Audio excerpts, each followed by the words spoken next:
पद्मशाली समाजाचे पितामह कैलासवासी विठोबा शिवय्या वड्डेपल्ली यांची पुण्यतिथी कार्यक्रम सालाबादप्रमाणे पद्मशाली शिक्षण संस्थेच्या वतीनं रविवार दिनांक 24 डिसेंबर 2023 रोजी मोठ्या उत्साहात साजरा करण्यात आला। प्रारंभी शांती चौक पॉलिटेक्निकल कॉलेजजवळ अक्कलकोट रोड सोलापूर येथील कैलासवासी विठोबा शिवय्या वड्डेपल्ली यांच्या अर्धपुतळ्यास प्रसिद्ध उद्योगपती व पद्मशाली ज्ञाती संस्थेचे विश्वस्त श्री गणेश बुधारम यांच्या हस्ते पुष्पहार अर्पण करण्यात आले। या प्रसंगी वड्डेपल्ली कुटुंबियांच्या वतीने उपस्थित असलेले विठ्ठल वड्डेपल्ली व हर्षवर्धन वड्डेपल्ली यांचा संस्थेच्या वतीने पुष्पगुच्छ व श्रीफळ देऊन कृतज्ञता व्यक्त करण्यात आली।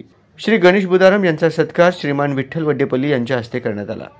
या कार्यक्रमास पद्मशाली शिक्षण संस्थेचे उपाध्यक्ष श्रीनिवास कोंडी, सहसचिव सौ संगीता इंदापुरे, विश्वस्त श्रीधर चिट्ट्याल, दिनेश यन्नम, मल्लिकार्जुन सरगम, मधुकर कट्टा, रमेश केदारी, रमेश बद्दुल तसेच यशवंत इंदापुरे, आनंद बिर्रू व वड्डेपल्ली कुटुंबीय उपस्थित होते।